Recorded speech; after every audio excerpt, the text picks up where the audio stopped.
खबर इस वक्त सामने आ रही है। समंदर में भारतीय नौसेना की ताकत बढ़ने वाली है। खबर इस वक्त सामने आ रही है भारतीय नेवी को लेकर के। भारतीय नौसेना को 6 नई सबमरीन मिलनी है।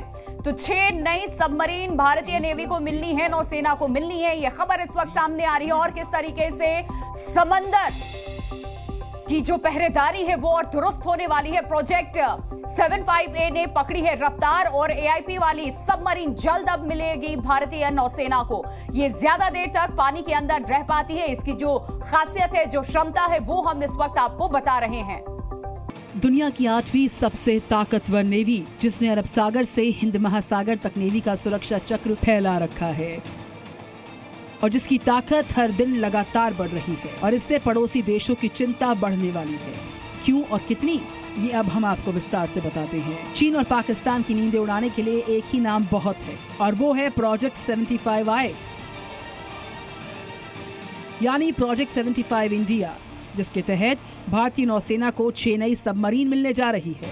ये सभी एडवांस टेक्नोलॉजी से लैस हैं और जल्द ही अब ये भारतीय नौसेना में शामिल हो जाएंगी। सबमरीन के लिए टेक्निकल मूल्यांकन हो चुका है और कुछ ही दिनों पहले फील्ड मूल्यांकन भी किया जा चुका है।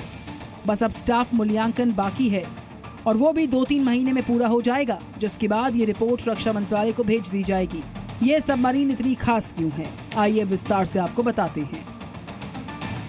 प्रोजेक्ट 75I के तहत मिलने वाली 8 पनडुब्बियां AIP यानी एयर इंडिपेंडेंट प्रोपल्शन तकनीक से लैस होंगी। इस तकनीक की मदद से पारंपरिक पनडुब्बियां लंबे समय तक बिना ऑक्सीजन लिए पानी के नीचे रह सकती हैं। पारंपरिक डीजल इलेक्ट्रिक पनडुब्बियों को लगातार ऑक्सीजन की जरूरत होती है, पर ऐसा माना जाता है कि AIP से लैस पनडुब्बियां ज्यादा बेहतर होती हैं।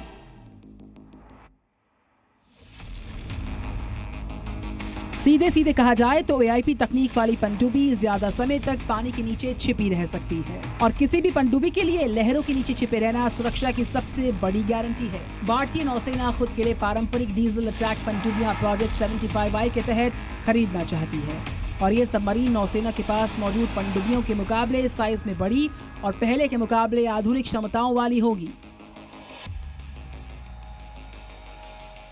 हथियारों के मामले में फॉर्मूला एकदम क्लियर है। जो हथियार बेहतर होंगे वही जंग के मैदान में देर तक टिक पाएंगे और दुश्मन को खत्म भी कर देंगे। आई जो है ये 75 इंडिया, इसके तहत हिंदुस्तान में ट्रांसफर टेक्नोलॉजी के माध्यम से 6 सबमरीन बनाई जाएंगी जो कन्वेंशनल सबमरीन होंगी डीजल इलेक्ट्रिक। ये सबमरीन जो है हिंदुस्तान में जो पुरानी सिंधु घोष क्लास की सबमरीन हैं, जो किलो क्लास की सबमरीन हैं, उनको रिप्लेस करेंगी। Project 75I strategic partnership model के तहत होना है। इसका काम विदेशी कंपनीज के साथ किया जाना है। प्रोजेक्ट 75I के तहत विदेशी कंपनी टेक्नोलॉजी ट्रांसफर करेगी, जिससे स्वदेशी कंपनी की क्षमता बढ़ेगी और आगे से वो खुद ही सबमरीन डिजाइन और डेवलप करने में सक्षम हो सकेंगे। इस प्रोजेक्ट से पहले जब प्रोजेक्ट 75 शुरू किया गया था, तब भी सबमरीन भारत में ही बनाई गई थी, लेकिन विदेशी कंपनी का डिजाइन था और काम सिर्फ भारत में हुआ था। ये सबमरीन जो है लेटेस्ट सबमरीन होंगी, जो हर प्रकार के सरफेस वॉर के लिए, लैंड अटैक के लिए, एंटी सबमरीन के लिए, ISR के लिए और कई और प्रकार के नेवल ऑपरेशन के लिए तैयार होंगी। ये शैलो वाटर्स में काम कर सकती है और डीप वाटर्स में काम कर सकती है और एयर इंडिपेंडेंट प्रोपल्शन सिस्टम से लैस होगी, जिसके तहत सबमरीन जो है बहुत देर तक पानी के नीचे रह सकती है और इसको ईजिली डिटेक्ट नहीं किया जा सकता। दरअसल भारतीय नेवी अपनी पारंपरिक पनडुब्बियों के बेड़े को आधुनिक बनाना चाहती है और इसी के लिए इस प्रोजेक्ट ने अब रफ्तार पकड़ ली है। समंदर का इलाका विशाल है, इसीलिए तैनाती भी बड़ी चाहिए। दुश्मन की पनडुब्बियों की निगरानी के लिए भारत के पास कई युद्धपोत हैं। समंदर की लहरों के नीचे भी दुश्मनों का पता लगा सकते हैं। नौसेना के पास INS Kolkata, INS Kochi, INS Chennai जैसे गाइडेड मिसाइल्स डिस्ट्रॉयर्स हैं, जो हवा, समंदर और जमीन के साथ समंदर के अंदर छिपी पनडुब्बियों को भी टारगेट कर सकते हैं। ब्यूरो रिपोर्ट, जी मीडिया।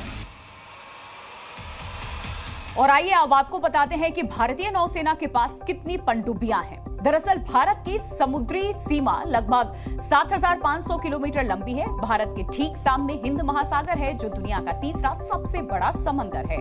भारतीय नौसेना के पास 2 एयरक्राफ्ट कैरियर हैं, जो एक वक्त में ही 2 अलग अलग इलाकों में गश्त कर सकते हैं। ये एयरक्राफ्ट कैरियर जो है। इसके अलावा भारत के पास 16 पारंपरिक पनडुब्बियां हैं और 2 परमाणु ऊर्जा से चलने वाली पनडुब्बी है। यानी कुल मिलाकर के भारत के पास अब अगर पनडुब्बियों की संख्या की बात करें तो ये इनकी संख्या 18 हो जाती है। और इस समय भारतीय नौसेना के पास स्कॉर्पियन क्लास की 5 सबमरीन है और इसी क्लास की 6ठी सबमरीन जल्द ही नौसेना में शामिल हो जाएगी। और इसके अलावा शिशुमार क्लास की 4 पनडुब्बियां भारतीय नौसेना के पास हैं। और इसके अलावा रूस में बनी किलो क्लास की 7 सबमरीन है स्वदेशी परमाणु पनडुब्बी, यानी कि अरिहंत क्लास की बात करें तो 2 पनडुब्बियां हैं भारतीय नौसेना के पास। यानी कि स्कॉर्पियन क्लास की अगली पनडुब्बी शामिल होते ही भारत के पास कुल 19 पनडुब्बियां हो जाएंगी। तो इस तरीके से पनडुब्बियों की जो संख्या है वो बढ़ जाएगी। जी न्यूज़।